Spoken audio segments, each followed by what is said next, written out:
Hello, I'm Paul Beckwith. My last video on collapse of society.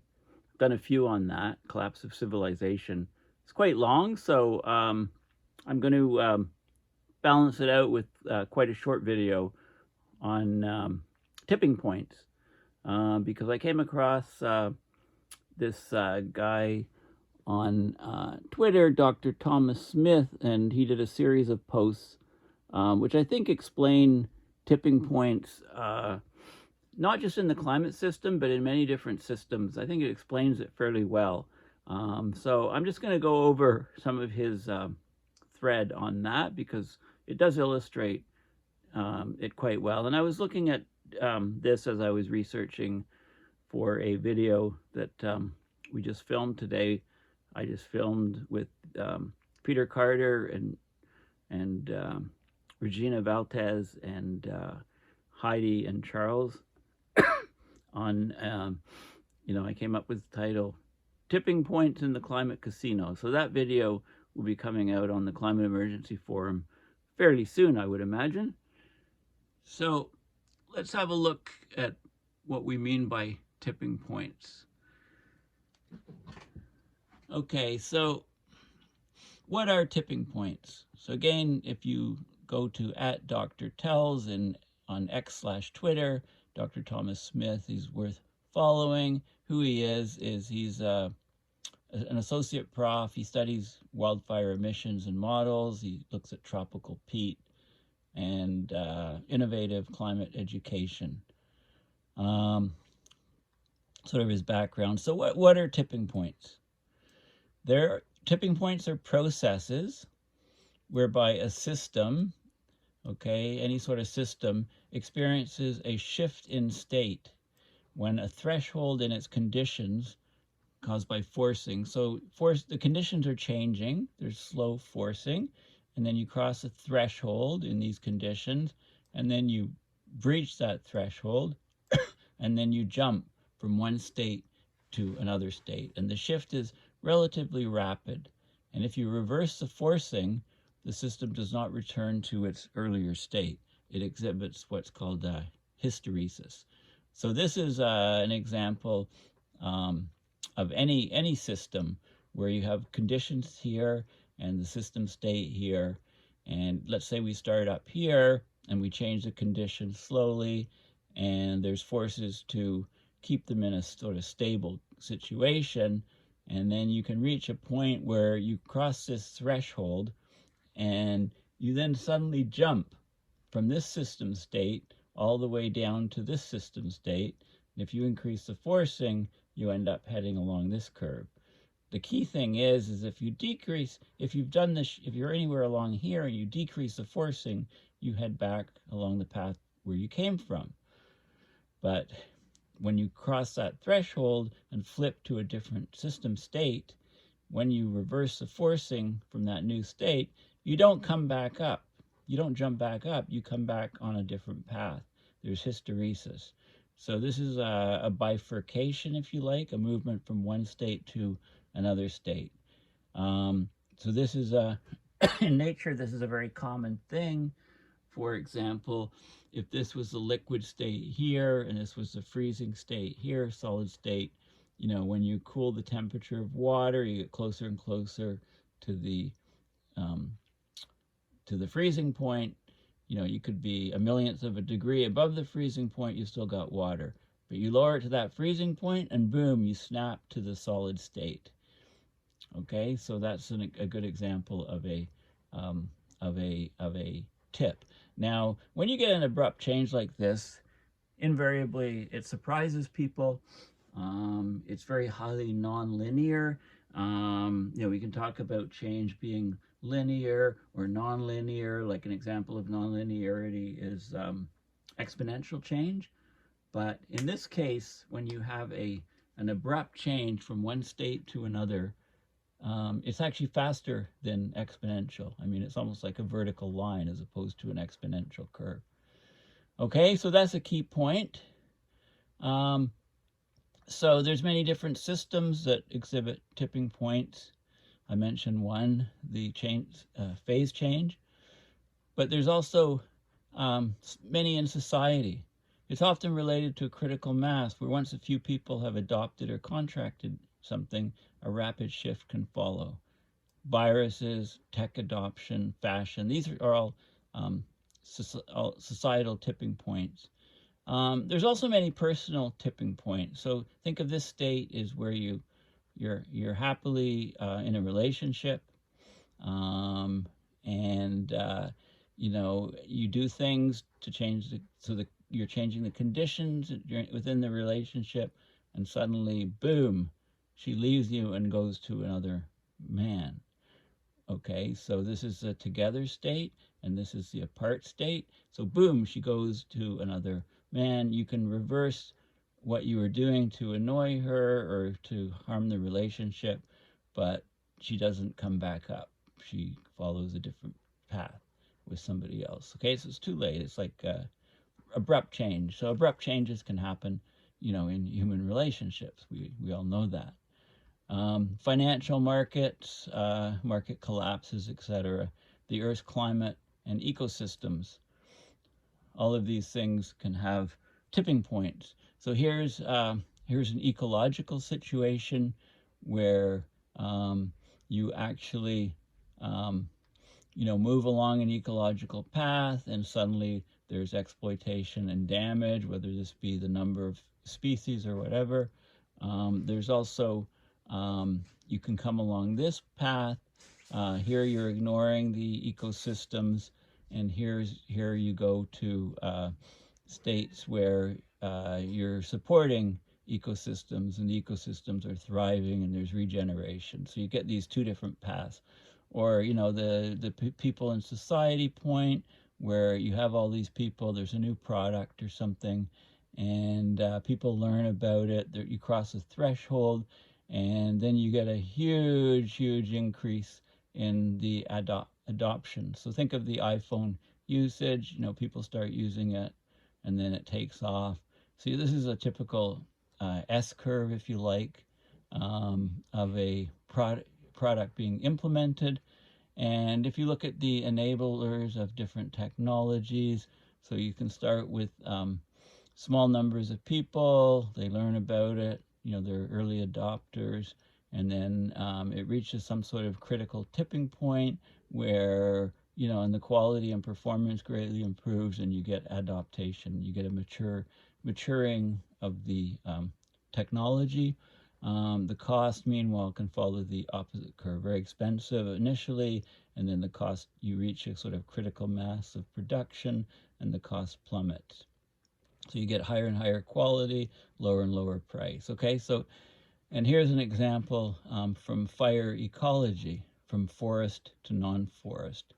Okay, so there's stabilizing feedbacks that keep a forest a forest. So, but if you keep forcing, for example, with logging and climate change, you can cross a tipping point, and new mechanisms then help to maintain it as a non-forest, even if you reverse the forcing. So, for example, as climate is changing, if the rainfall and temperature, mean annual temperatures, mean July temperatures, summer temperatures, if they're changing, then the area can no longer support a forest. So here's a rainforest here, and then that can, as conditions change, you can have mixed forest, deciduous, coniferous, part rainforest, part boreal forest, and then it basically, and then it can shift to scrub and to a non-forest, and you can get kind of stuck in as now a non-forest. So the conditions have changed. Your forest, your rainforest or your boreal forest is no longer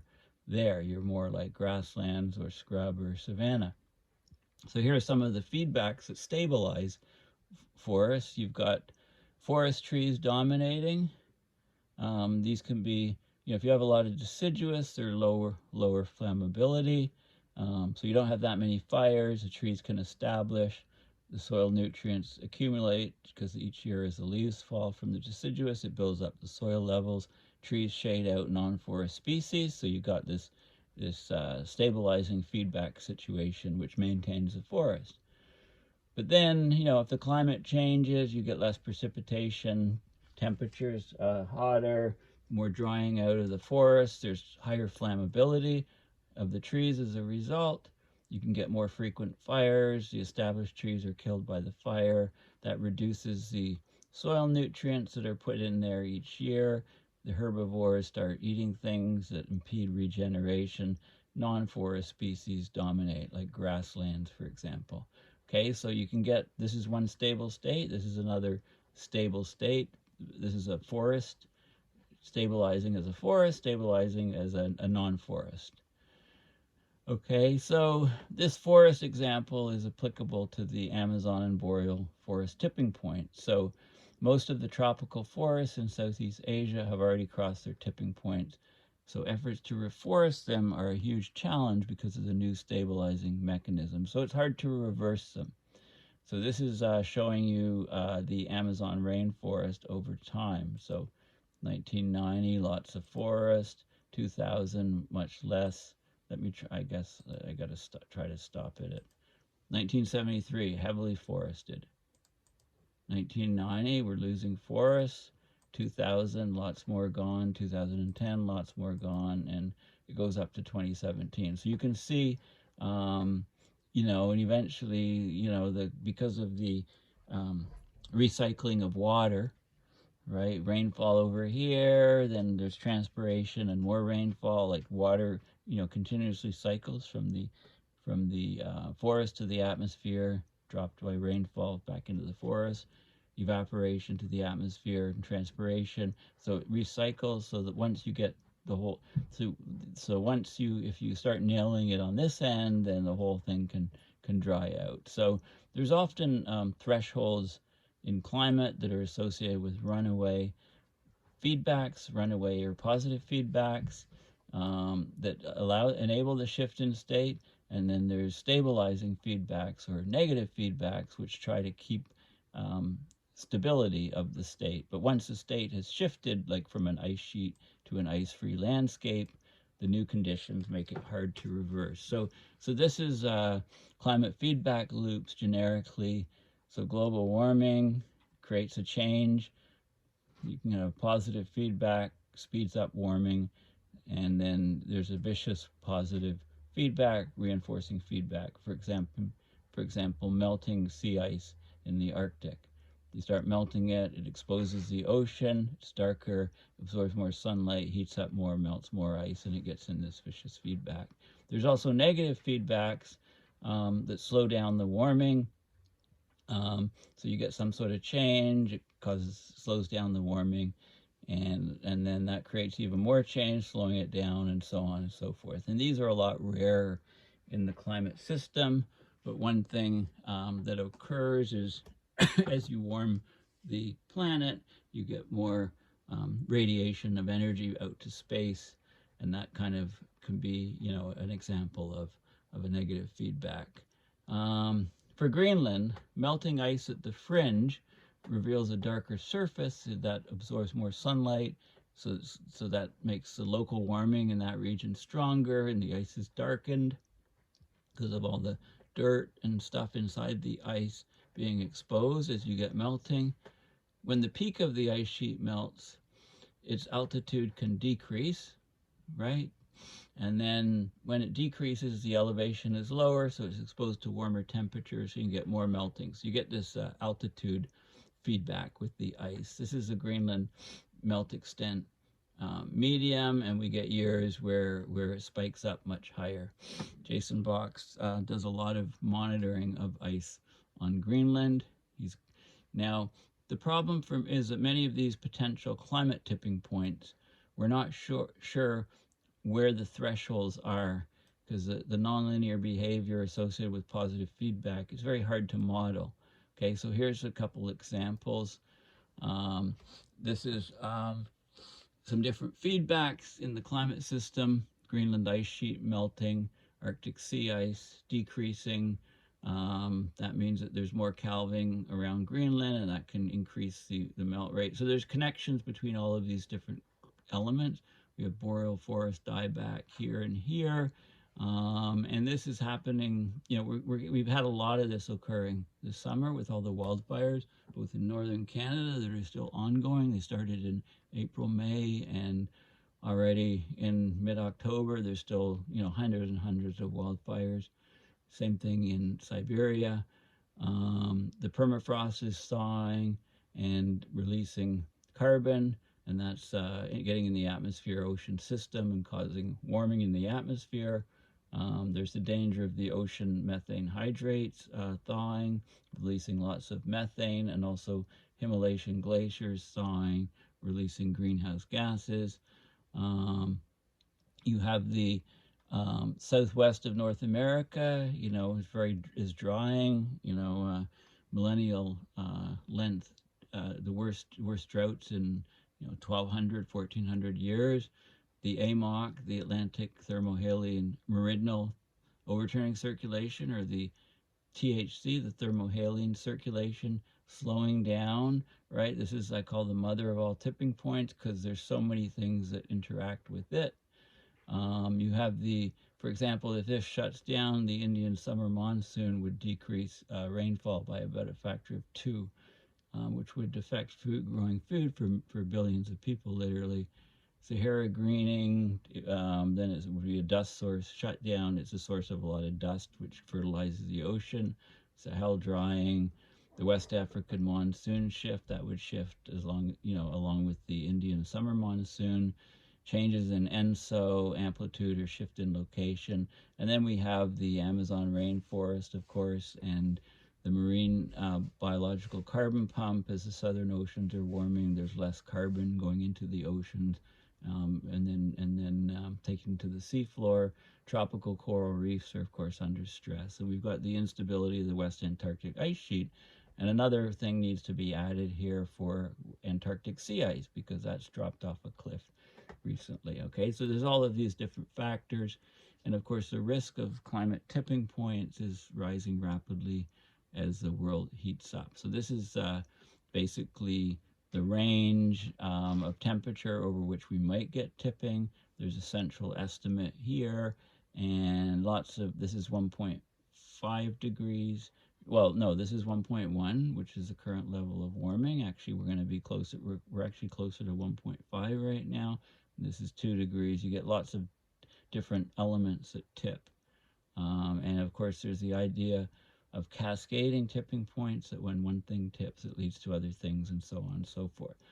Okay, so now as for timescales of the shifts in the climate system, relatively rapid means different things.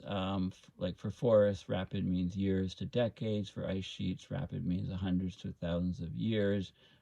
These are some of the time scales for the tipping for different parts of the system, like the stratosphere, the troposphere, land surface temperature. Those things all change very quickly. The near surface ocean temperature and sea ice can change relatively quickly, as can vegetation.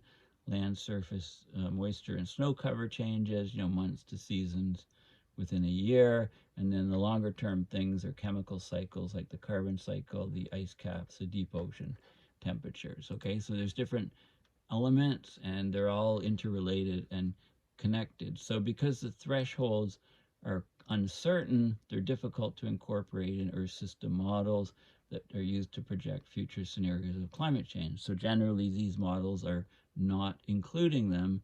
So these are basically known unknowns, if you like. We know they're a problem, but we don't know how to model them.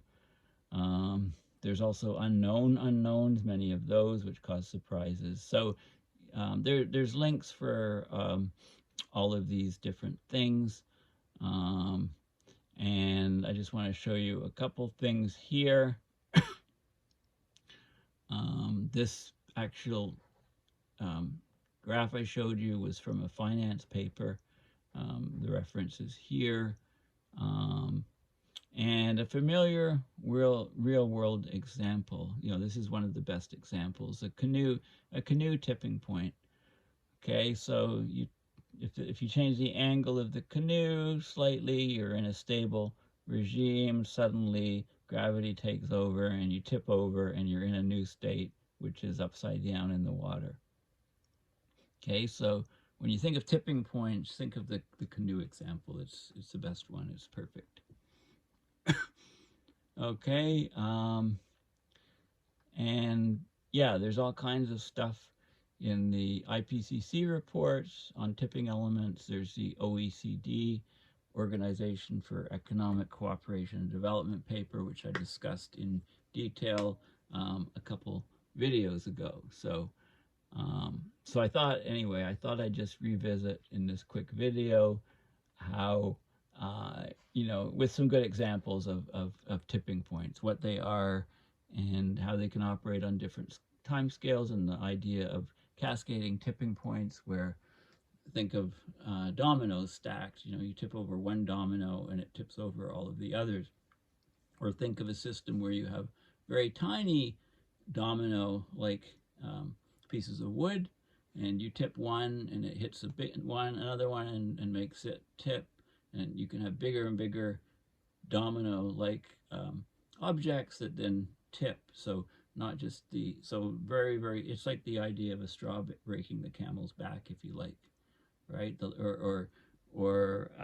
like the Willy Wonka movie where this one of the kids is eating and eating and eating, and he has he has one dinner mint at the end, and he eats a dinner mint, and then basically it explodes.